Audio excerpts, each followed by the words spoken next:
The Beer and Pretzel Podcast and Trash Talk Podcast are part of the But Why Though and Podfix networks. Check them out to hear more content from other great podcasters.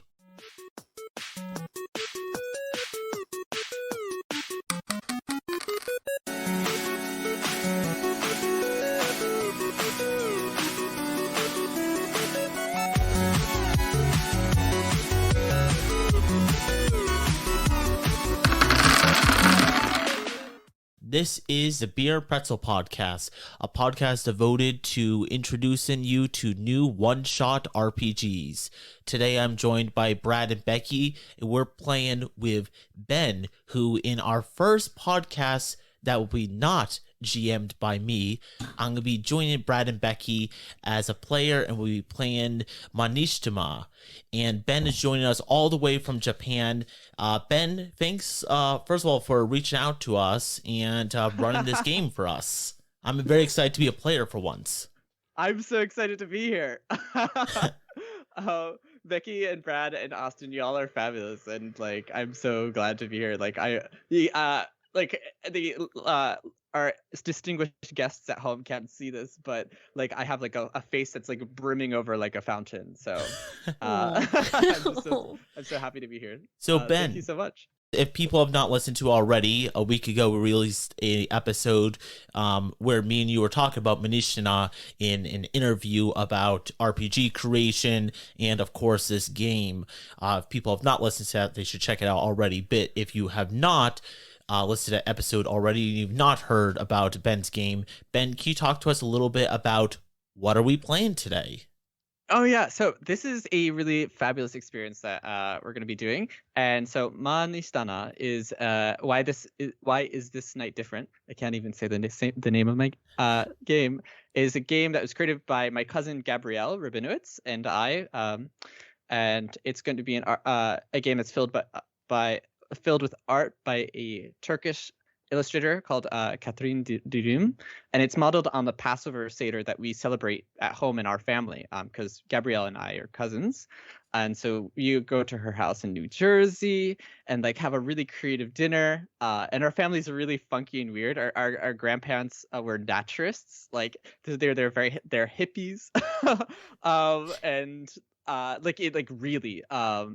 and so when, for example, my mother was young, she would celebrate the Passover Seder by doing puppet plays, and my family's hair is very kinky, so it's very curly, and so we used our aunt Abby's hair as the burning bush, right? And so this is a game about retelling old stories and creating new meaning in a very creative way, and connecting to our community in a stronger way. And this is a game for Jews, non-Jews, and the Jewish, so it's for anyone who has an open heart and wants to create their own version of the story of Exodus that's found right in the Old Testament, but it can do it in any way. So Ma Nishtana is a game where you eat the ritual foods of Passover Seder, or you can play more abstract rituals like we're going to do today. And it's about breathing new life into a story we may or may not know. And it's about revolution and the family ties that help us overcome any challenges that we face. So that's what it's about. It's currently on Kickstarter, and we're successful. I'm so surprised as our first kind of foray into crowdfunding, if you would call it that. 132 people, including your kind listeners, Austen. Thank you so much. Are participating and making this a really beautiful thing. We just hit our goal of having 3 essayists, write for the book. So the game Dialect, where you create languages, this game will have 3 essays at the end of the book.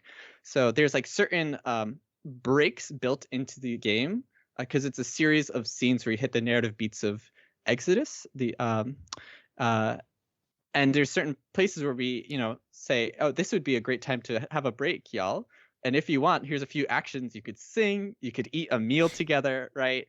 You could read essays and just reflect on the nature of the story itself a little bit more. My name is Ben, he, him. I am a student at Kyoto City University of Art.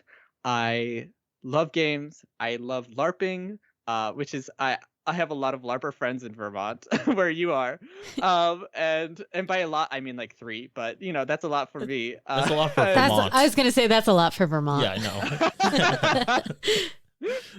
I didn't know there's that many LARPers in Vermont. I know. I'm like, who are these people? Yeah, we gotta find them. I am trying to create games that make the world a better place, and where people can like overcome differences and see the humanity of each other, and create a space where friendship is actually real, right? And like I think through games people can do that.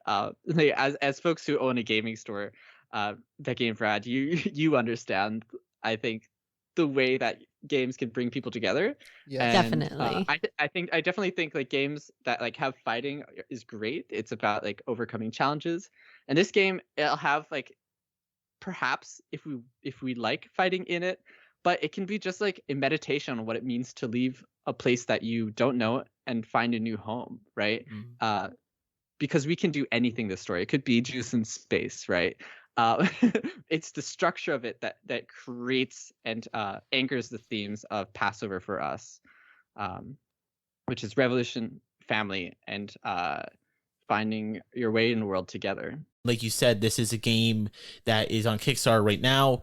In the description of this podcast, there will be a link to that if it's still going by the time our listeners listen to this particular episode. And also the next parts, we'll be dividing up this into a little mini arc of episodes. And like you said, this is a game for Jews, the non-Jews, and the Jewish. And ourselves, we are non-Jews, so it'll be interesting to play this game and have you describe this game to us. And we just printed off the ash can version, which is the free version you have on your itch that is not complete and before the Kickstarter, and we have it here and we're ready to play. Yeah, we have our 5 ritual components, which I'm sure you'll be going into later, and I'm very excited for us all to unveil, especially Brad and Becky. Brad and Becky did a lot of creative choices for their components. Very funny, a little bit cursed choices, but I'm excited for you to hear about them. So yeah, Ben, take it away. What are we going to do next? Thank you so much. I just want to say, my good friend Ray, who is a Filipino, like he is not Jewish, and he ran this game, and it's created to be welcome, right? So everything is very well structured, and like there's going to be lots of context, and so you don't have to be Jewish to run this game or play this game. It's a story for everyone. So I'll begin at our first ritual, which is a scene basically, and I'm so glad that Brad and Becky, you haven't really looked at this book yet, and that's like gives us a really fresh take for the distinguished guests at home. Basically, there's a few different runs that this game can go. We're going to be doing like a 3-hour version of the game, which only does a few select rituals, and then at the end we just kind of narrate what we the end, and kind of do epilogues based on how we see our characters like living after this kind of cliffhanger we're going to end on. But I'm going to start. I'm going to be the ritual guide of the scene, and it's a rotating facilitator role. So every scene, there's going to be a different person who's going to help guide the story. It's a GM full game. So the first ritual is Kadesh, welcome.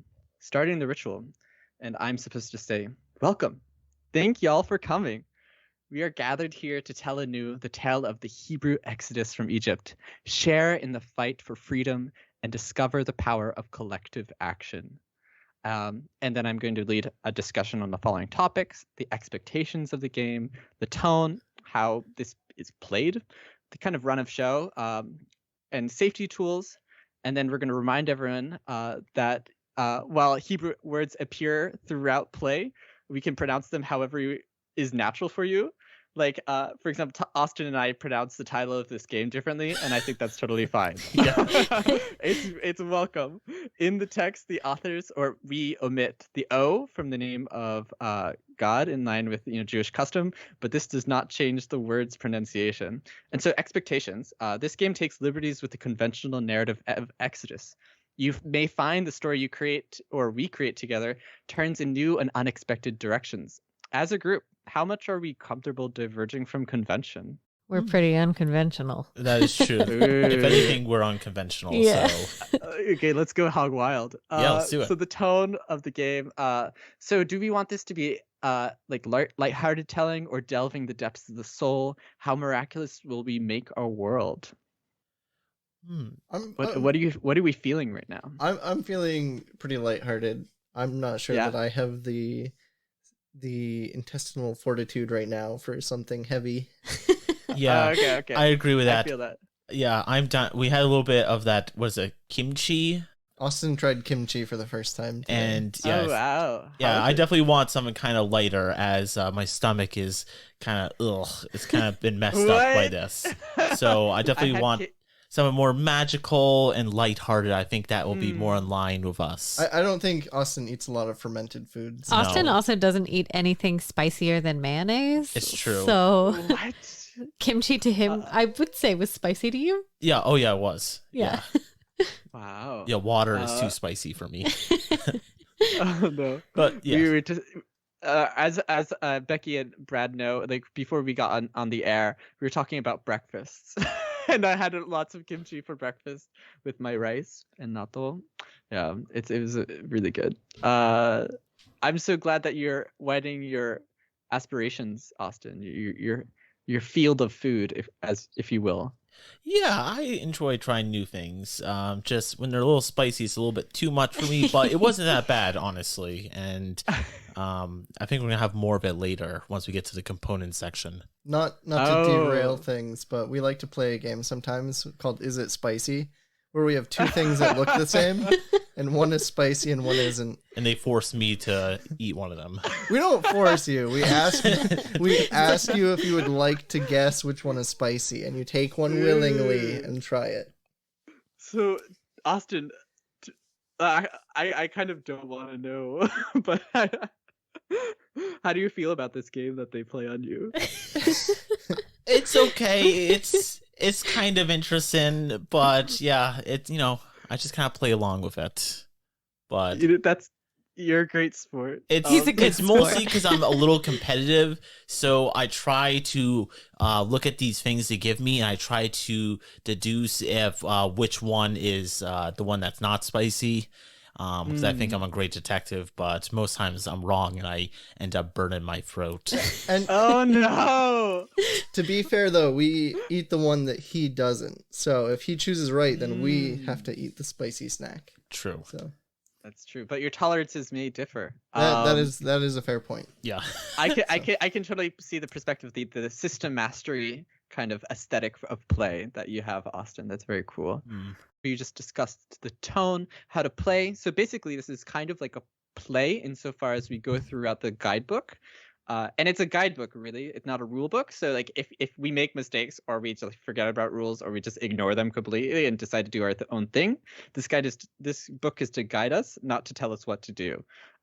So we can make this game our own, whatever we feel is good about it.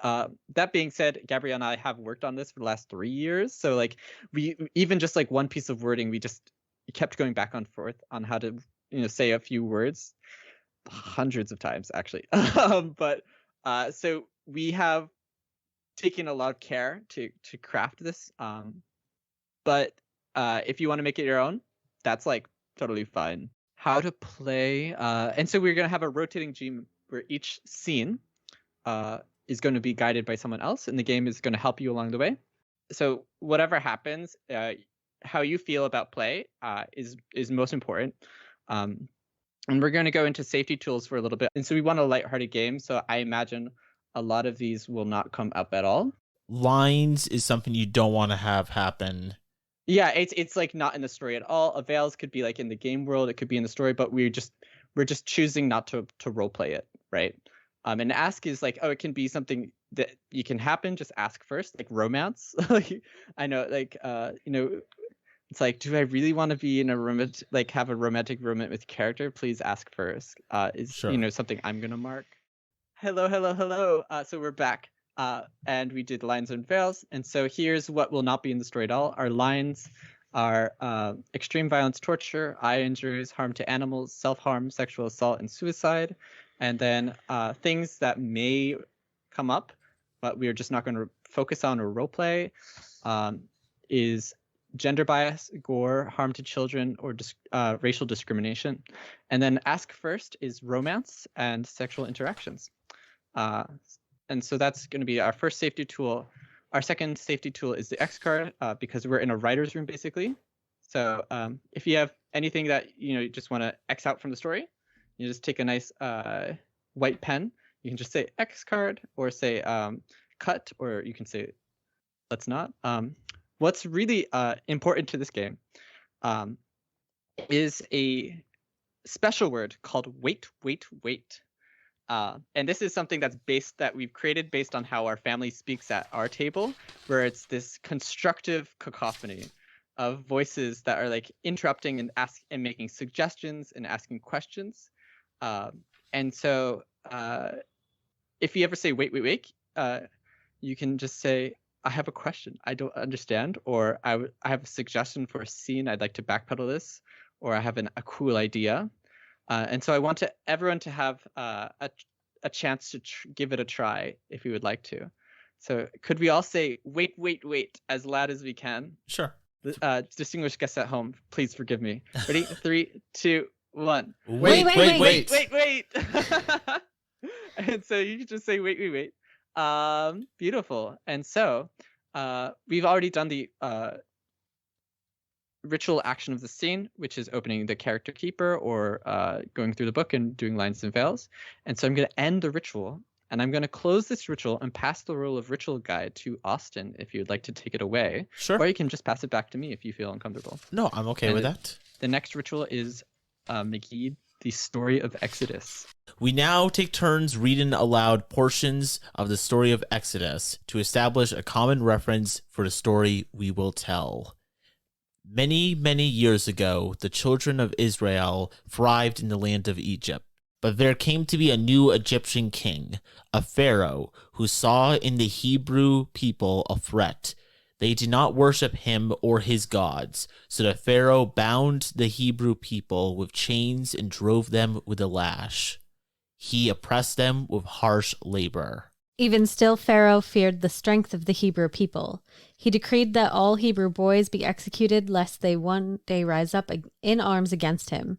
Many hid their sons to no avail. However, one family did willingly give up their child, not to the Pharaoh's enforcers, but to the river Nile. A woman swaddled her baby brother in a papyrus basket, whispered a small blessing, and offered him to the waters. Downstream, another young woman bathed in the shallows, golden bracelets clinking. She heard a mewling cry from the reeds beside her and waded deeper to investigate. She unwrapped the wriggling bundle and gasped. She had not yet borne a son, and she knew that no matter what her royal father said, this child was hers. Gathering the baby in her arms, she cooed, Moses, a fine name for a prince. Growing up in Pharaoh's palace, Moses was ever grateful for his life of leisure. His mother, the princess, shielded him from Pharaoh's worst outbursts and never failed to remind him of his luck in escaping an early grave. Moses strove to live up to her expectations, but he stumbled through the days just as he stumbled over his words. One day, Moses happened upon a shoal of cruelty that broke through his haze. An Egyptian man was beating a Hebrew child laboring in his field, unyielding until he heard the crack of bone. Enraged, Moses slew the Egyptian man and fled. In his exile, Moses won the hand of a Median woman and started a family, working as a shepherd for her father's flocks. Many years passed until Moses came across a bush in the desert, bursting with buds of fire. As Moses tread near, the flames licked their way along the branches and blossomed into orange and blue. But the bush did not crumble. A voice emerged from the crackle and hiss. Moses, I am the one true God. I have heard the cries of the enslaved. You must return to Egypt, not as a prince, but as a child of Israel. Free your people, deliver them to a new land. Moses returned to Egypt and reunited with his siblings. With the help of his brother Aaron, he challenged the Pharaoh. Free our people or face a wrath far greater than your own, they demanded. As proof of the power of the one true God, Aaron's staff transformed into a serpent that snapped and spat venom at the king. But the Pharaoh had seen such minor magic tricks before. He rejected the Hebrew's suit. In retaliation, God brought plagues of blood, boils, disease, locust, darkness, to awe the people and lay waste to the false gods. However, with each plague, the Pharaoh's heart hardened. He heaped further pain upon the Hebrews. Finally, God sent an angel of death over the city. He warned the true believers to mark their doors in lamb's blood, lest they too succumb. In one sigh, the lives of all the firstborn sons in Egypt were snuffed out, save those whose homes had heeded God's word. The next morning, Pharaoh freed the Israelites. I will not have them in my sight, he sobbed. My own boy's soul has been snatched away. Let the Hebrews revel in their freedom for now. So the Hebrew people fled, leaving behind what they could not carry. Soon, however, the Pharaoh sent his armies to overtake the Israelites and drive them into the sea. But God is good. He gave his people passage across the Red Sea, crashing the waves over their pursuers, and guided them onward to a promised land of milk and honey. Consider the relevance of ritual, the terror of power structures, the search for a home of one's own. These themes will hold true in our story as they have for every telling of the tale. Wherever you are, as Ben is in Japan and we are all together in Vermont, we will now have a toast to the gathering of friends and the opportunity to celebrate. We will end the ritual by, I assume, taking a drink from one of our ritual components. I guess we should... What do we all have to drink today? Yeah. Tell me. Brad, we'll start with you. Sure, I'm drinking a soft drink called Moxie. Have you ever heard of it?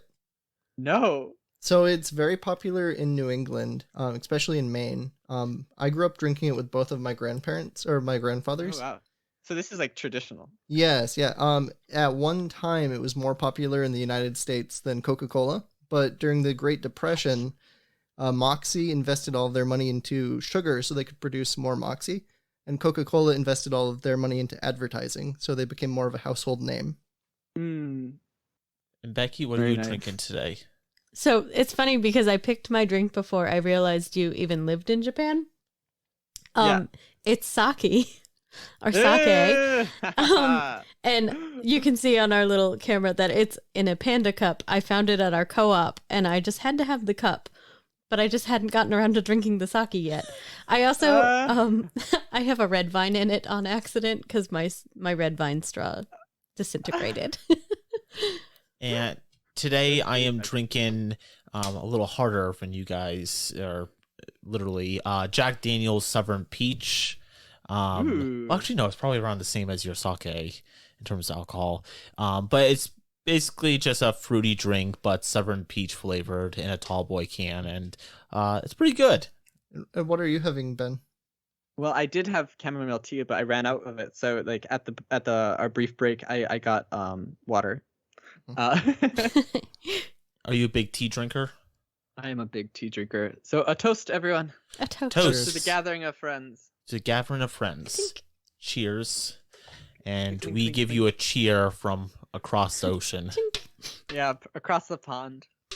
In person, if we're all there, we might pour wine for each other, right, to the person on our left, and it would be like part of the actual physical rituals of the Passover Seder. But for the sake of this, what is it called, playtest, like actual play, we're doing the alternative, more abstract rituals. So would you like to end the scene, Austen? I would. I close this ritual and pass the role of ritual guide to our friend Becky. Oh, for this, so we brought our own little things to clean, and I assume we do this first. clean?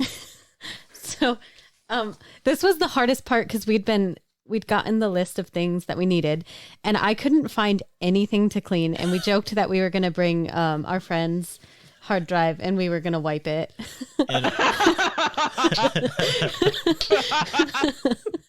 But Wait, why did you do that? That's so cruel, Becky. we're so mean. And for our audience back home, the friend she's referring to is our co-host Travis, who's not here today, so we can make fun of him. We always joke with you. Like, it's like a lighthearted. Everybody, Yeah. he's even in on like the joke. Yeah, of- he's in on the joke. Yeah, I'm sure he's a good sport like Austen is with his spicy food. Yeah. Yeah. We all Um, torture each other somehow. It's true. But I This is found what this. people do in Vermont, everyone. It's Yeah. true. There's nothing else to do otherwise. We make fun of each other, Yeah. and then we drink some beverages. So what I did was I actually found this really like kind of nasty penny. So I brought a penny and some Ew. rubbing alcohol. Since I work in a game store and we have a lot of things, we get a lot of magic cards traded in, and you would not believe how dirty magic cards can end up being after they've been touched by many different people of all different ages, sometimes while people are eating or drinking. So I have a very dirty magic card, and they have a glossy finish, so you can actually clean them pretty well with just a bit of rubbing alcohol and paper towel. Can I see the Oh, card? that's I'm so curious what a dirty magic card looks like. And what card is it? Oh, yeah. It just grabbed a card out of our bulk bin. It's bound in silence. It's a fairly old card. Ooh, I need to like somehow echo that in our story today. Bound in silence. Bound in silence. Yeah, you get extra points if you can bring that up some point during play. And for me, for my thing to You know, clean, like your little teacher stars. Like here's a gold yeah, star. you get a everyone. little extra star if you can bring that up. I have my when I was in college, I didn't have a lot of money, but I wasted a lot of my money on a D&D white Draco Lich Ooh. minifigure. Actually, no, I think I convinced someone to just give it to me. Never mind. Maybe I didn't buy it. But I'm cleaning it because it's been on my shelf, and unfortunately my players have not gotten to a high enough level where I can actually use it, so it's actually been collecting dust, which Ooh, is it's sad pretty because dusty. yeah, it's a really cool miniature, but unfortunately I let it go to dust and a little cobwebs on it, so I am using a COVID mask because I couldn't find anything else, and I'm using that to clean off the dust off this Draco Lich. Ben, what are Very you cool. cleaning off today, or Well, I doing? brought my glasses. I you know, I could actually go brush my teeth. I did brush my teeth after breakfast, but I could do it again. So, That's true. but I feel like it's copping out to just clean my glasses. It might be a little weak sauce. I apologize. everyone. Oh, it's all right. I'm cleaning a penny. Yeah. But it's like a shiny penny is like a symbol of good luck, right? This is Are definitely you not gonna be able- shining up. I was about to say, are you gonna do that? That penny's nasty I looking, cleaned it. I It'll mean, never- Wait, do you have alcohol? yeah. and it's still not coming off. Nope. It's pretty bad. It's very corroded. Actually, this dust is not coming off this dragon. I was actually Do you going to say, have- Austin, can you describe what you're doing or how you're cleaning it? But you already did. Yeah, no, That's just very cool. COVID mask COVID taking off the mask. dust. It's Yeah, actually not COVID working. mask. I think I spilled beer on this at one point because something's very sticky on this. You want Did you this? spill beer or did Travis spill beer? That was probably Travis. But yeah, I'll take that. So Becky, do you Oh, want yes. to end or continue the ritual while we continue? Yeah, we can We can keep going. keep. Okay. Because if you want to find a toothbrush and really dig into that penny, I'm not going to take it. You know, it's sanitary now because at least it's been cleaned with alcohol. So True. Yeah. I'm happy with my penny cleaning. Okay, so we take turns reading the descriptions from the character playbooks below and consider a character whose path we wish to walk. Miriam, you are the first woman prophet and Moses' older sister. You are a singer of songs and player of music. Your songs inspire others to imagine a better future, but you see what truly lies ahead. God shows you visions and signs of what is to come. Now it falls to you to guide your people forward, even if some aren't listening and others would rather you stay silent. Moses, husband to Zipporah, adopted son of Bitya. You grew up in Pharaoh's court, far away from the agonies that your fellow Hebrews endure. but you finally saw the truth, defying Pharaoh's will by killing a slave master. God speaks to you through angels, the environment, and sometimes directly. You, on the other hand, are heavy of tongue and ineloquent. You stumble over the simplest of greetings. I feel a connection to that. Zipporah, wife to Moses, you are one of 7 sisters and the one who holds your family together. Daughter to Jethro, a Midian high priest, you grew up in a severe household, but you never felt truly grounded until you first met Moses. Your father threw him in a pit for disobeying Pharaoh, but you cared for him in secret, bringing him food and water. Eventually, Moses was granted your hand in marriage, which pleased you greatly. Though you are not of Hebrew descent, you follow God's commandments with zeal, destroying false idols and performing a ritual circumcision of your son. You defend what you love with a fierce passion. Aaron is the brother to Miriam and Moses. You are 3 years older than your brother Moses in a lifetime apart. Raised as a slave in Egypt, you rise every day to hard labor and cruel punishment. Yet you resist. You are unafraid to speak up to anyone, regardless of class or station, if it means lifting the voices of others. Everyone knows who you are. You are a holy man with a rod that God has imbued with great gifts. You speak truth to power, and you never know when you've gone too far. Bitya, the adoptive mother of Moses and daughter of Pharaoh. You are the princess of Egypt. The height of your status is matched only by the breadth of your kindness. You are intimate with the waters of Egypt. You live amongst threats that lurk beneath the surface all around you. While you owe your lifestyle to your royal pedigree, you know that family is not based in blood but is chosen and sometimes found. The ties you have woven will be tested as you are pulled between your adopted child and the living God, the Pharaoh, the one who has given you everything you know. And then Pharaoh, the father of Bitya. You are the lord and ruler of the land of Egypt, newly ascended to the throne. Your father was revered as kind and just, but this is a new age. You know that the Hebrews are a threat to be ground down and a resource to be exploited. You will spare no cruelty to bend them to your will. The only thing you can't break is their foolish faith. You worship many gods, and each have their uses. Your daughter, bless her soft and weak heart, has a tendency to take in orphans, to raise as her own. You let her, for they may prove the most useful of all. Now we share which characters we are particularly drawn to and then fill out our character playbooks. When everyone is done, we will introduce our characters and ask questions of each other to learn more. If there's any character you feel like you're drawn to, like I feel like Brad may have chosen his character already.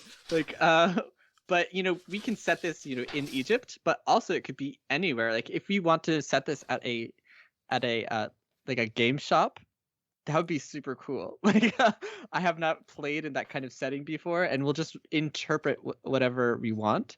Like in a possible this is you're getting the scoop, but in a possible stretch goal, we might have backdrops, similar to how one of the games were inspired by Dialect has different kind of settings for the flow of play. Like we're going to have like my mom and I do at Hanukkah, where we can tell the story in different locations or points of history, like the same kind of patterns happening. Like it could be exited from Egypt, but in World War II, right? Or it could be Exodus from Egypt, but in an Amazon fulfillment center. Like whatever you want to do, I think this is a good kind of place to choose and talk about that. Or we can just do ancient Egypt. Perfect. So that we received from the Old Testament. What we're going to do now for our audience is I'll be pausing the recording, and we're going to be discussing our game plan about where we want our game to be set and what characters we'll be playing. But we'll be back in 2 seconds where we'll be unveiling our characters. And we are back. We have our characters. We picked our setting, and I'm very excited for us to go into that. I guess I will first start with my character, and then we'll go around. Actually, let's start with Brad. Brad, you were the one that kind of came up with this setting idea, or at least what started the snowball effect that led into our pick. Do you want to go into where we're going to be playing today? Sure. So I threw out, what if we played in a fantasy setting? And Becky suggested Lord of the Rings. So I'll be playing the Pharaoh, who is, of course, Saruman the White Wizard. Ooh. I think he's a very misunderstood character. We'll see. And I am going to be playing as the Moses character, which is going to be kind of like a Bilbo Baggins type character. He's actually, he's a hobbit, and he's not Bilbo Baggins. He's Moses the Hobbit. We'll learn more about him later, but he likes to just be in a quiet place. He slouches when he is spoken to, and he describes himself as a worn sandal, as he, unlike some other hobbits, he does like to travel, although he did like to travel alone until he met his lovely wife. And with that, let's segue to Ben. Hi, I'm Zipporah. She, her. But some people just refer to me as mom. You can say that too. My home, our home, Moses. It's like a archaeology site because you invited me to the Shire, right? And we're living this hobbit hole. But you have to understand, I am not a hobbit. I am about 2 times their height. I'm twice my husband's size. I'm a very old elf. And so I've been digging deeper in this hobbit hole so that it can accommodate my height. So you'll see piles of really nice smelling soil. And I've been uncovering a catacomb beneath our house. I'm like, what is under this Shire? I don't know, but that's a mystery for another time. And you have the smell of soft earth and moss. And I've been setting up a brewery inside using techniques that are from my people. And the person who is a bad influence on my family is Bitya. And the reason, would you like to explain why? But So I'm playing Bitya, she, her, and I am Moses's mother, but I'm also Saruman the Pharaoh's adopted hobbit daughter. So, where my personality might be kind of warm and fuzzy, I also know of some of the not so nice things that my dad, the Pharaoh, is up to with his little. No, you're complicit. I'm complicit in the Urukai's movement. We sometimes go to your house, Bitya, and I'm like, is this a house? There's what are these moans I hear from downstairs? Those are not rats. I can't believe it. Bitya's totally like, no, they're just dad's rats. Here, have some more cookies. After rats, show them to me and show them how cute they are. And so I have a question. My final question, or 2 questions, is what do you keep from your childhood home and why is it dangerous? And I come from a corrupted and dying elven kingdom. And the thing that I have is an oozing, beating heart that still thrums and thumps. And it draws unwanted attention because dark creatures want to devour it. And I describe myself as a burnt offering because I escaped that place from a situation of brimstone and fire. And now I live in the Hobbit hole. I'm very happy to be in my peaceful life where nothing bad is happening. Right? Nothing bad at all. Not at all. All right. I think that's introduction to our characters. I think I missed a little bit about. I didn't quite answer my questions. If that's okay. Oh yeah, please. And Becky, I tell us a little bit more about Bitya as well. Okie dokie. Go first. Sure. So, so I'm the Pharaoh, and of course, as Saruman, my throne is Orthanc Tower, which is the black, impenetrable tower of some ancient stone. Fabulous. And what fear do I hide behind my cruelty? Saruman is kind of stuck between two supreme powers. There's the supreme power of goodness, and then of course there's the supreme power of evil. Sauron, he was given power by the side of goodness, but he's trying to take the power of evil. He doesn't want to be kind of destroyed in the middle somewhere. And then how he controls his image. He has armies of loyal minions that spread his word, even if it's not always honest or truthful. To describe Bitya a little more, one of my questions was like, describe your bathhouse. And I think it's like a steaming hot springs that like it was in the Orthanc Palace. Like it's kind of, you know, my dad was like, oh yeah, this can be your side of the room, your hall. So it's the steaming hot springs, but I've definitely turned it into something a little cozier, added some nice drapes, you know, put in a nice big comfy couch. Like it's a nice cozy little corner of the doom and gloom otherwise presiding in Orthanc Castle or Orthanc Tower. I did adopt a Hebrew child, Moses, kind of in to help me cope with my upbringing because, you know, I'm a hobbit and naturally kind of peppy and happy and cheerful, but I've been kind of brought up around, you know, this very serious, dark power struggle in my home. And I thought adopting a child and, you know, giving him a life of, you know, we do have certain luxuries and my dad can afford us, you know, better things in our life. But I thought by bringing up a child, I would kind of be able to give him the warmth and comfort that even though my dad provided us with the, you know, creature comforts, he wasn't there emotionally. And so I can imagine like if you'd allow like the actual creature comforts, like yeah. Like we could just call up some orcs to bring us some goodies. Ooh, fabulous. But I thought, you know, by bringing up a child, maybe that would help me with some of my emotional coping, and like I'd be able to, you know, really dote on this child and give them love and affection in the way that my dad couldn't. And I definitely express my affection through baking for people. Oh, so, you know, I make them in like breads and dark, cakes. large ovens, you know, in the base of the tower where the magma is flowing. It's like Yes, you're baking ovens, like breads and stuff. I've got like a cute little bread oven set up near the magma.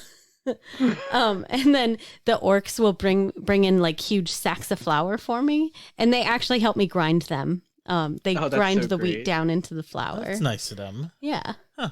In this setting, are the orcs like actual people? Like, do they have personalities and things? Like, kind of. I think if you, I don't know. I almost feel like orcs are supposed to, but they're not really shown that way from the main characters' perspectives. I think we can humanize them if we will. Yeah. in this setting, especially if we're doing a lighter setting. And what's really interesting to me is like Tolkien imbues his mythos with a lot of reference to his own like Christian upbringing. Like it's very Christian, and I love that there's just like these Jewish hobbits, like, just, like and they're just like living their lives, and I think it's super awesome. It's also a lot about like agrarian societies meeting industrial societies. I think that's everyone now. Great job, guys. I am very happy with not only my character, but you guys came up with very creative options for characters. And I'm going to be excited, as we all are, to be diving more into this interesting Lord of the Rings setting we've established for this game. So, Ben, now what? Yeah, so the next page is after. Well, you're supposed to. Who's the ritual guide, Becky? Oh, that's me. Yeah. So I close this ritual and pass the role of ritual guide to Brad. Okay. Ooh. So we're doing this one. 1 second. And then Austen and I have been sharing that. I'm gonna pull my phone back up. What page are we on? 65. So that is Shol Chen Orek. Shulkun. All right, a moment of respite. Okay. And usually this would be a narrative break, where we could take some actions, like take time away, everyone eat a meal, drink water. People may sing if they like, or listen to music. We're gonna have essays in the book so that you can like read if you like and reflect on connections to the present day. But we just took a break, I think. Oh, yeah. Although, Brad, you didn't really take a break. No, I was working on my character, so I will take a short break if that's okay. Yeah. All right, everyone. We're gonna take a break. So let's take a break. Brad, as the ritual person, do you want to announce the end of the break? Sure. So now where were we? I'm a little disappointed that Austen didn't sing, but I'll live. That's true. Austen, feel free to sing whenever you want. I would have Honestly, if I was playing that character who's all about music. Miriam. To get into character, yeah, Miriam. But I am Moses, so it would not be in line with my character. You can do rhythm, He might not speak, but he can clap his hands. Oh, that's true. I got yeah. that. I can clap my hands. He's just kind of like the person behind the bar who everyone's singing and dancing, but he's just laying down a beat for everyone because he's too shy to join in. I like that. So, now I think, does Brad now pass off the next ritual to you, Ben? Or does he keep Sure. going? Or you could just keep continuing, Brad. Okay. So the ritual karpas, fresh vegetables. Yeah, it's the prologue. Cool. Okay. Starting the ritual. So in the cracks of an old ruin, new life begins to sprout. We can appreciate both what is past and what is yet to come. And since we're playing the alternate version, we'll show the other players something old that has been yours for a long time. Describe how it has new use or meaning in your life.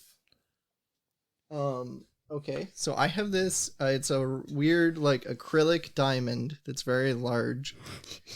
You can hold this closer to the camera so Ben can see it. It has a duck inside it. There's a duck. Can you hold it up a little bit? Oh, there it is. Oh, wow. That's so cool. And it was my father's, and he always had it on his nightstand. And when I was a little kid, I would always like take it and play with it. And so when I was like 5 or 6, he just let me have it. And I've always kept it with me anytime like I've moved to a new dorm room or apartment. And now I have it in my office at the book garden on my desk. That's nice. So my old thing, I can't even really, I don't even remember it's been that long, but it's this toy that my brother and I used to share, and it's a shredder from Teenage Mutant Ninja Turtles, but it's not like a classic shredder. It's kind of like a weird shredder. And what's weird about it? Like you can show him because he's like not quite the same costume. It's like a samurai style shredder. And I have always had this thing. And my brother and I used to play with them and our Teenage Mutant Ninja Turtle figures. And it's just like when I moved away to Vermont when I was 18, I took it with me so I could have it in my dorm room and just kind of like have something from home that reminded me of my brother. Because like, like having a brother is fighting all the time, but you still love them. And so it just reminded me of like the fun stuff that I would do with my brother. And like, I don't know, I've always been really fond of it. And, at 34, I still have my weird samurai shredder. So that's who he is. And for me, I'm in my apartment and most of my old stuff is at my old room at my parents'. So I don't have a lot of old stuff in my apartment, but going through my nightstand, I found what was at this point it would have been at least 15 years ago. Apparently I started to get into drawing and writing comics, which I've never been a good drawer at all. Even now, actually, weirdly enough, these drawings are a little bit better than I could draw now, although they're still horrible. But it's just kind of fun to find these comics that have this character superhero apparently called Owl Boy. He's got the Owl Mobile, very creative. I'm a big fan of this one. Yeah, his car is very cursed looking, has a It's giant so owl cursed. beak on the front, which probably not very handy for driving. I have a whole sheet of his different villains, which are Phantom Life Giver, which I don't like the name Life Giver. I think he's supposed to be like a necromancer, but Life Giver kind of just reminds me of some guy who just, I don't know, knocked up his girlfriend a little too early. Oh, that's the villain, you know? Yeah. He's Dr. just fighting Flame. against this cad who's going around Yeah. town. Yeah. I have a different villain who I think his power is like using like goo and stuff, but his name is Dr. Sticky, which is also a very kind of little perverted name. Obviously, I was much younger. That's not what my intention was. But yeah. But now the meaning has changed. Meaning has changed. Meaning has changed. He looks like I don't know what this Cryptid. guy is. Yeah, he looks like a cryptid. I have a guy called Dr. Disease. I spelt disease wrong. He looks like he's throwing like smallpox at someone. So that's nice. These are really intense villains. I Like, know. and Granite guy. I love the spread. Like, there's a villain who's very like low powered. He's just like, you know, a player on Tinder. And Yeah. then there's this guy who's spreading smallpox around and just actively ending the lives of millions. Yeah.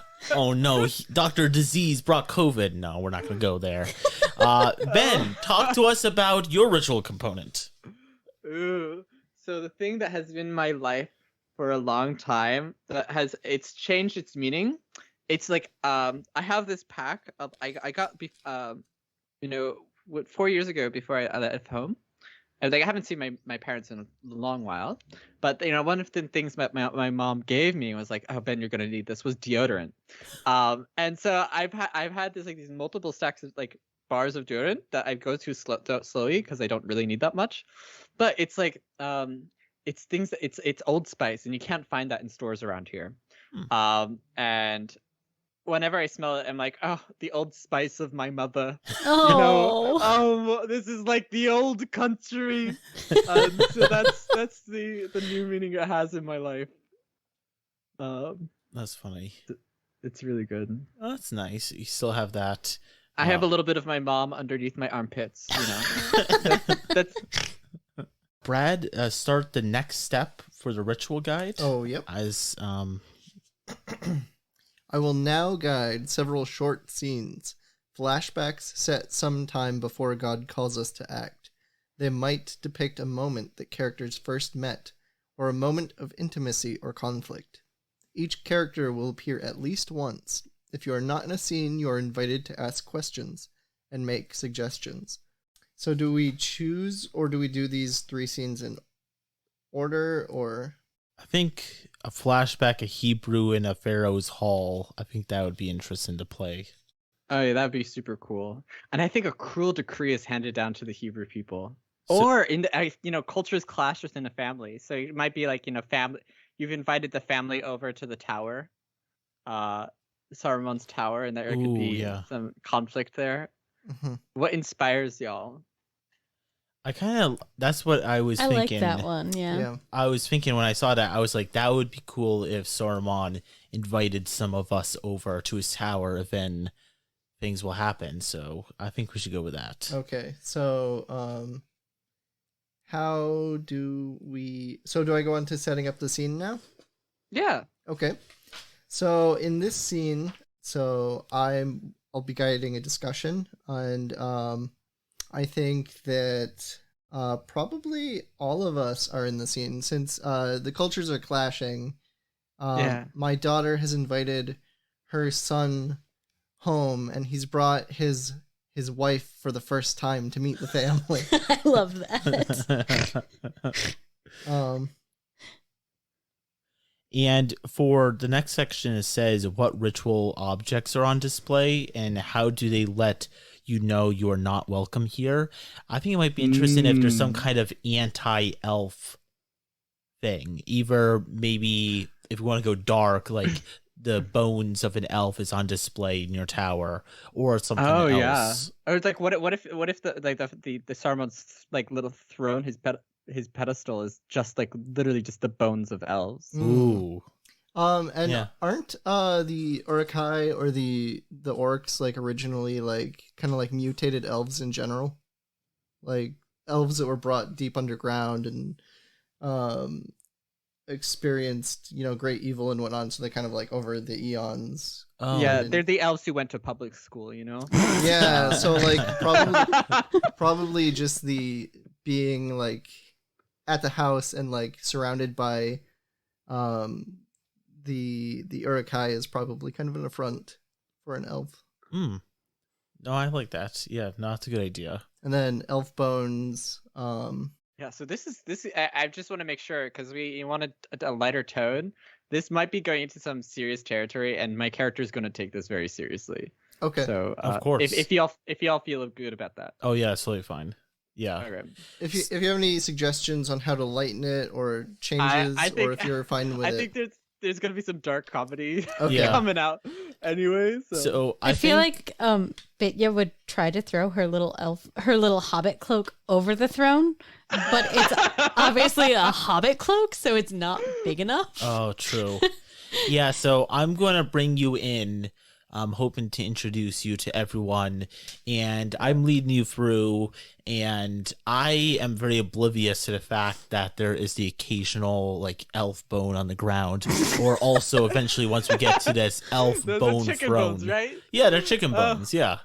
They look close enough to orc bones to me, and you probably noticed this, and I assume this greatly insults you, but for me, and maybe you get mad at me over it, that I'm not overreacting to it. I think that Zipporah, like, through this whole walk, I'm taking in all of this, like, the surrounding, and it feels like I'm walking into the mouth of a whale, right? Like, I'm aware that something is dark and wet and not entirely, above the surface. and like I'm looking at these bones, and I'm looking at my husband. Kind of ignore, even if they were orc bones, like his casual disregard for the end of life and these detritus of corpses around, and I'm just like, I have my lips sealed, and I'm like, this is my husband's mother? Like, did we just get married before this? Like, or are we about to get married? Moses. I think we've been married, but we didn't tell anyone about it till now. Oh my gosh. Yeah. It was when you're on your travels, it was just, oops. Exactly, yeah. Got married. Yep. And I'm going to bring you in, and I see my mother up ahead. I will scamper over and give her a hug, and then I'm going to bring you Becky, or Zipporah is your name? No, I'm Bitya, and Bitya. your wife is Zipporah. Oh, okay, Yeah, yeah, let's not remember mix my those name, names Moses, up. Yeah. please. Oh no, I'm screwing Stop everything up. mixing me up with your mother. No. The You said you do classic. identify as mom though, classic. so maybe that. It's true. Yeah. I could say never mind. I'm not gonna say it. I was gonna say I have two mommies in my life, No.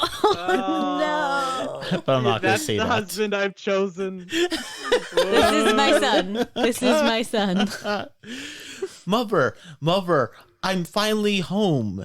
I would love for you to meet. And I should have said my girlfriend or maybe fiance, but I let slip that we are actually married. I introduce you to my wife. Hello, Zipporah. I'm Zipporah. You got married? So I told you it was a surprise. Well. It's great. I'm happy you're happy. Let's go see your grandfather. And of course, We're here to Bitcha. get a blessing oh, from your Moses. Ms. What's your name? How Bitya. should I refer? Oh, Bitya. Oh, first name basis. Oh, already. We're there already. It's very nice to meet you, and this is very interesting residence that you have. I seem to have something stuck in the heel of my soul, and like I pluck out like a tooth that is just in there, and I said, "Is this yours?" Oh, no, that's Dad's. And I just grab it and throw it behind me. And I'm like, don't mind him. He's a little messy. Okay, and so I think we fast forward to like entering Saruman's, or Pharaoh's digs. What does it look like? So I'm sitting on the throne. I have Worm Tongue next to me, my advisor, and they're the Uruk-hai are the greeters. They open the door so you can enter, and they're just kind of snarling at you as you come in. Thanks, Gary. Thanks, Ken. I'm going to lead you, Zipporah, all the way up to the throne. And as we get closer and closer there, I start to realize, maybe this place isn't the best place to bring my newlywed wife. But at this point, it's too late to turn you around. What are you talking about? I'm the White Wizard. This is friendly. Everyone's welcome here. We are so honored to be in your presence. The wizard Pharaoh, your white robes show the purity of your soul. Oh, and thank you. I'm looking at these like lumps. Like there's cloth thrown over your throne that someone threw over earlier, and I see these like lumps like that. Where like these round globes I think are lying underneath, and I bow before you. I just kind of